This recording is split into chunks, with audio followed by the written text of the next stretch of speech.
Coming in hot from Arizona, this is Trevor and Troy Howard. And you're on So Tell Us Time. You can have everything you want in your business. Sometimes you just need a little help. Every business owner would love to charge more for their services, but sometimes you can sacrifice long-term loyalty for a short-term profit. Creating the right rituals is key to your business having success. Are you tired of competing with your competitors? Guess what? You don't have to compete if you create.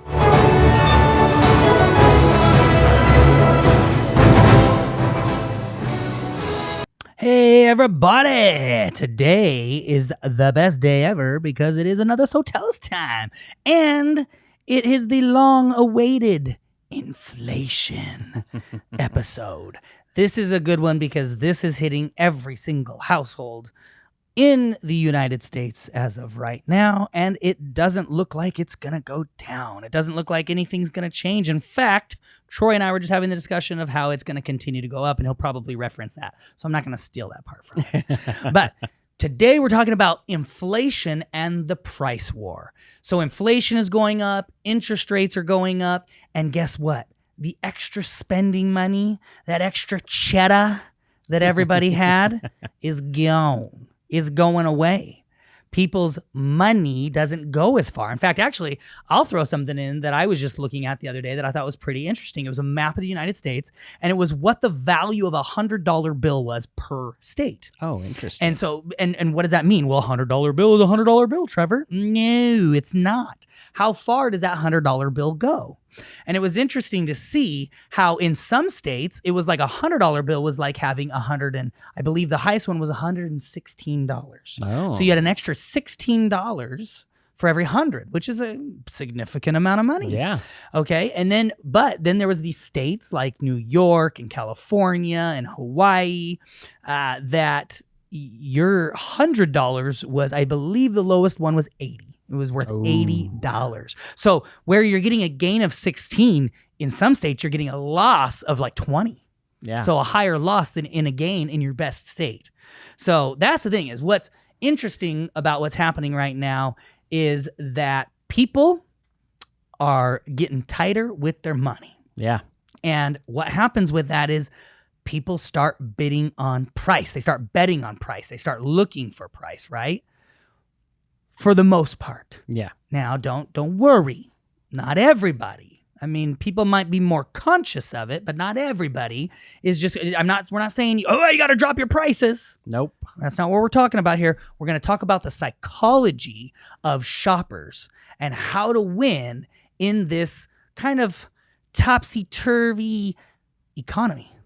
Exactly. All right, Troy, let's jump in. Okay, on to that psychology. Look, people buy by price for basically two reasons. The first is they don't have a choice, right? They POA. Yes, that's one way to put it. They're poor and they're buying basically what they can afford, right? Yeah. They're using coupons, they're using whatever they can, to get the very best price they can because they don't have any additional discretionary. That's right. And you know what? Hey, I'm not teasing on anybody. I'm POA too. I'm not driving a Maserati. I'm driving a Ford truck. Right. Exactly. Heck, I lived in when I was going through flight school, my wife and I lived in a single wide trailer. Totally. I mean, you was POA. Oh, yeah. We were so poor. You were so poor. I visited him once, and I was like, never, ever shall I ever go to that hellhole again. Yeah. We were so poor that poor wouldn't even knock on our door. Oh, let me tell you. Poor was like, they would drive around us. I showed up, and I'm like, why are there towels shoved at the bottom? So it was like was it a 2-bedroom or 3-bedroom? It was a 2-bedroom, single wide trailer. Yes. And like, I come into this place in Farmington, New Mexico. Yep. And I walk in, and mind you, I think I'm a teenager at You the were, time, yes. and I was young. And so I was like, trash. I walk in the door. I'm like, what is my brother doing? And here's the kitchen, the living room, and then there's these bedrooms off to the side. Yeah, and they're on either end. Correct. Yep. And I see towels rolled up and shoved at the bottom of the doors. And then I see that like their bed is the couch. And I'm like, are you guys like renting a couch from someone in a trailer?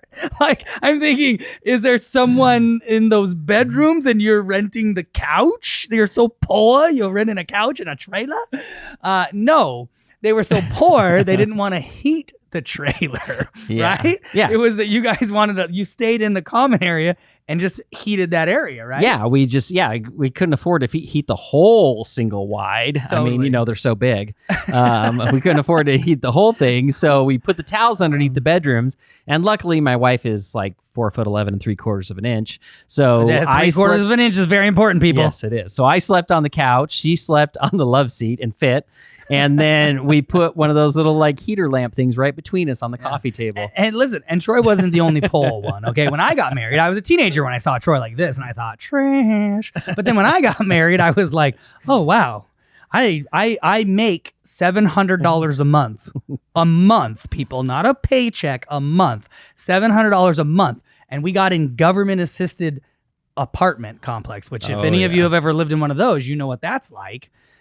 You are grateful for every day that you survive. I'll take my trailer. I would take your trailer over our place too. And guess what? My rent was $710 every month. So I was always scraping and scrounging looking for change to make sure I could get that extra $10. So we've all been there, right? Right. So that's your first group that, they can't afford more. So they've got to be very careful with all of their income, their money. And Troy's so nice because I actually am looking at his notes right now, and it does say they're poor in his notes, but you notice he didn't say it. I called it out. You did without even seeing it. All right. So the second group is basically they're buying on price because no one gave them any other compelling reason why they should pay more. Right. So it's like, and I'll give you an example of this. Like, let's say you walk into a store and you see two sports jackets sitting there on the rack, and they look similar, they look alike, but one is $100 more than the other one.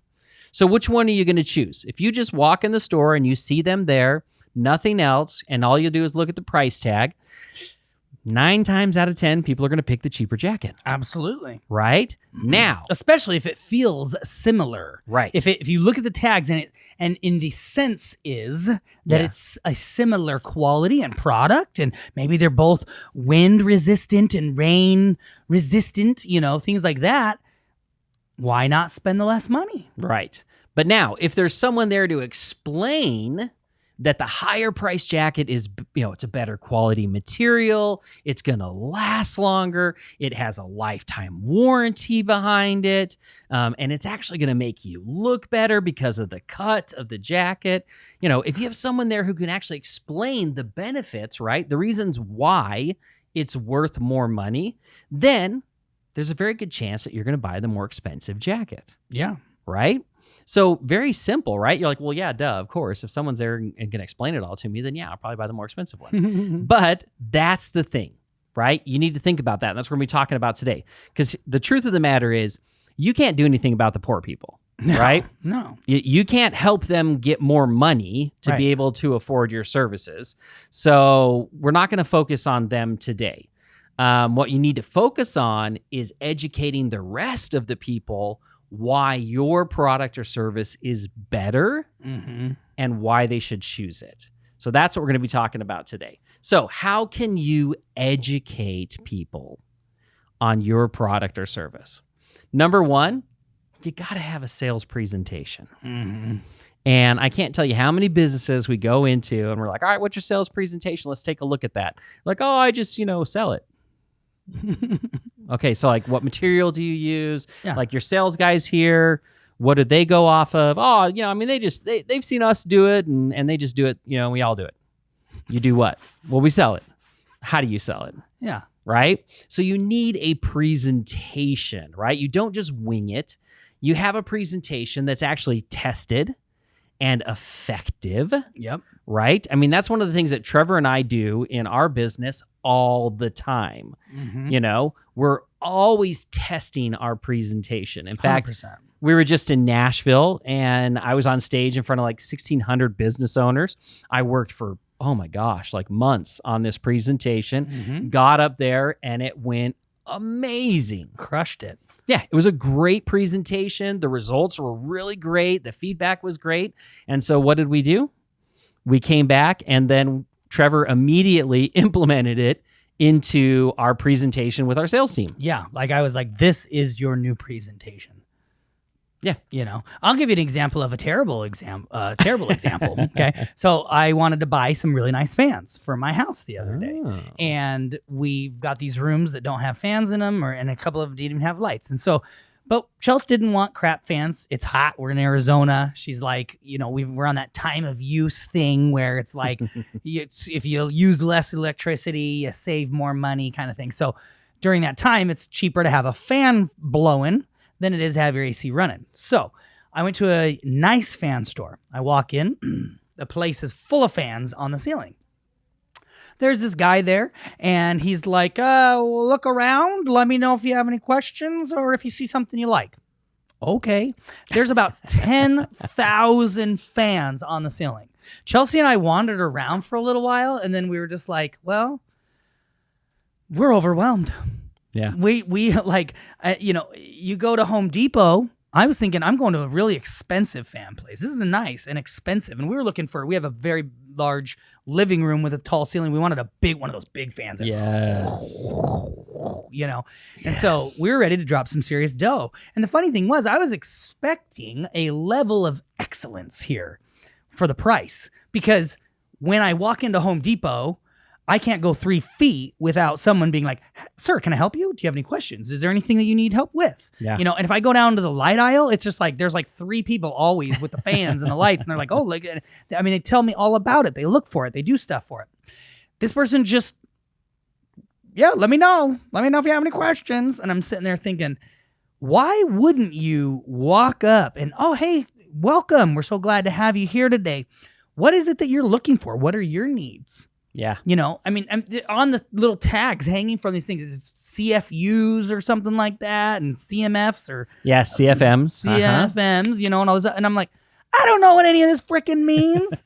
And I'm like, I just want a fan that's a big arse fan that works well, blows a lot of air around, and cools that area off when we're sitting under it when it's a little warmer, you know.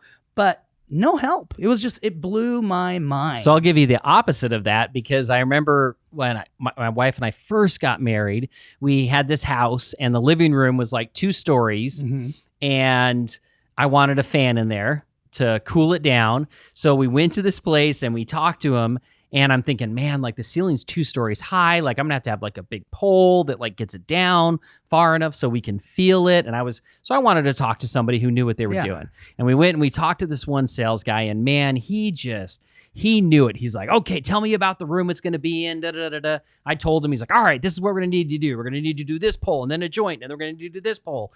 And he's like, we're going to need to move a lot of air because that's still going to be pretty high off of you.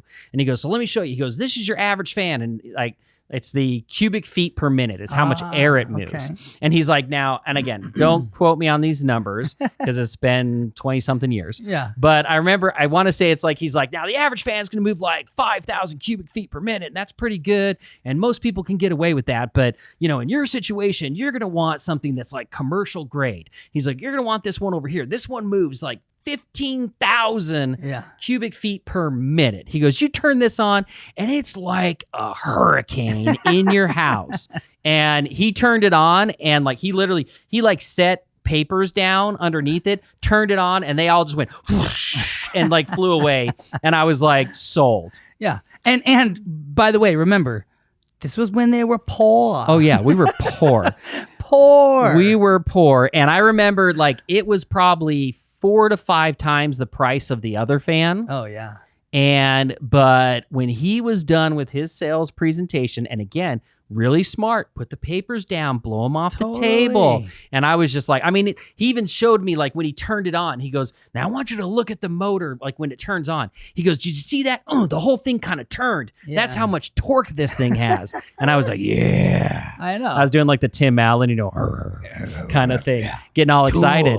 And I mean, we bought that fan, we put it in our house, and it was the best fan I've ever owned in my entire life. And you probably had to put it on a freaking credit card. That's what I'm saying, people. Does that not drive this home? Like, I have the money to buy. I expected to spend probably, especially on the one big fan, I figured it was a couple $1,000.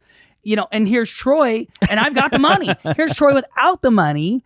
And the difference in like, oh my gosh, it just blows my mind that people, they run businesses like this. Exactly. So presentation, that guy had an amazing presentation, and he knew exactly how to close the sale every single time. The other thing is, and he did it as well, comparison to the competitors. Are you comparing your services to your competitors? So here's what most businesses do, and this is a terrible mistake.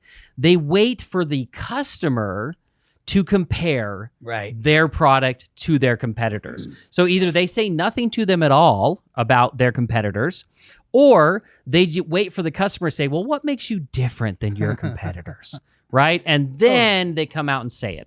No. Like, you should just right off the bat, you should have it out there. You should know exactly who your competitors are.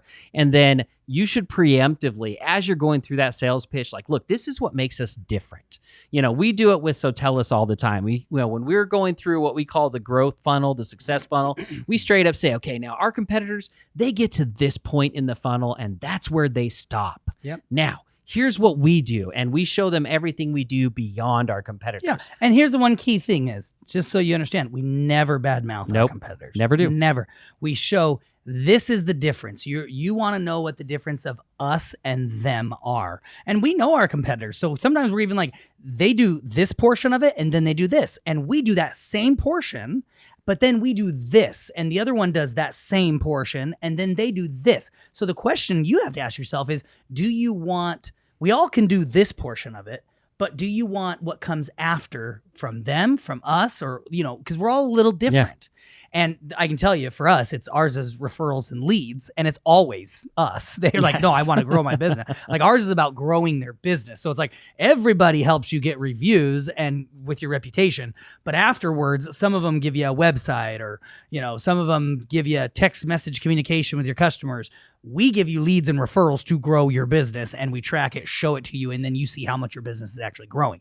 Everybody always wants that piece. Yeah, and that's a really good point, because again, the guy with the fan, he said, look, this is what your standard fan is. He didn't badmouth it. He didn't say this is a piece of junk, you should never buy this. He, you know, because he didn't know what my price point was. Totally. At that point. So he's like, this is your standard fan, this is really good, but this is what you really want, right? And then he showed me the difference. Totally. And then the final piece we're going to talk about today is the social proof. Yes. You know, this is one of the best and fastest ways to show that you are different than your competitors, is showing them social proof. And now, of course, that's reviews, which we've talked a little bit about today, showing them those reviews, showing them case studies. When I say case studies, what I'm really talking about is the results, right? Showing them the result of what they're going to get, whether that is fresh new carpet that looks brand new, even though it's 10 years old, whether that is, you know, power washing in a house that looks amazing now, whether it's beautiful teeth, it doesn't matter, right? But it's showing them the proof, the result that they're looking for. For me and the fan, when he blew the papers off of that, that was the result I wanted. Totally. I was sold. I didn't care what the price was. That's right. And I've got one more example for you. Fresh example. So I am currently wearing these new pair of pants that I bought a couple pairs of them. They're called Jack Archer Jet Setters.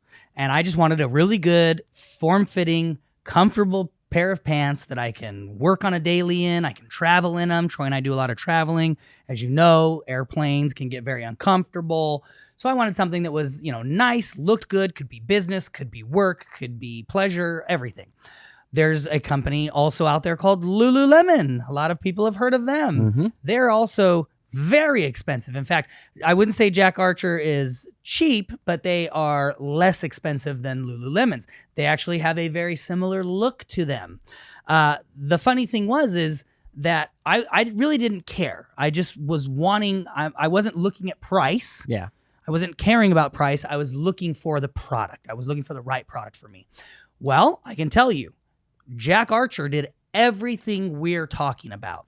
They had videos. So when I was comparing Lululemon next to Jack Archer, Lululemon had a list of what they're, just written out, bullet points, this. Okay, great. Jack Archer had a video. And it was the guys were, sitting in the office and they were very professional looking. And then those same guys were going outside and they were working on their trucks. And then they were, out camping and they were doing this stuff. And then the one guy was traveling in the airplane. And it's like they hit every single thing that I thought, hey, that's what I want it for. Yeah. I kind of want a pair of pants that look great in the office, but I can go jump in my Razor and go riding in the desert, or I can jump on a plane. Mm-hmm. I can work on the truck, whatever I want to do. And then the funny thing is that with it, they had these videos, then they had the reviews, and the Lululemon reviews were good. They were good, but the Jack Archer reviews were better. People had, some people had even uploaded a video with them. Nice. Some people had done photos with them, and you can even do that within Google. You can do photos at least. Yeah. And so it was funny. It was like, people, I got the feeling that people really truly loved their Jack Archers, their jet setters. And so I was like, dude, I'm buying these. And I bought them. And immediately, it's like I came to the office the first day and everybody's like, whoa, those are great pants. And I was like, yeah. And they're like, how much were they? And I said, I have no idea. And they go, well, they look like Lululemons. Are they? No, I said, they're Jack Archers.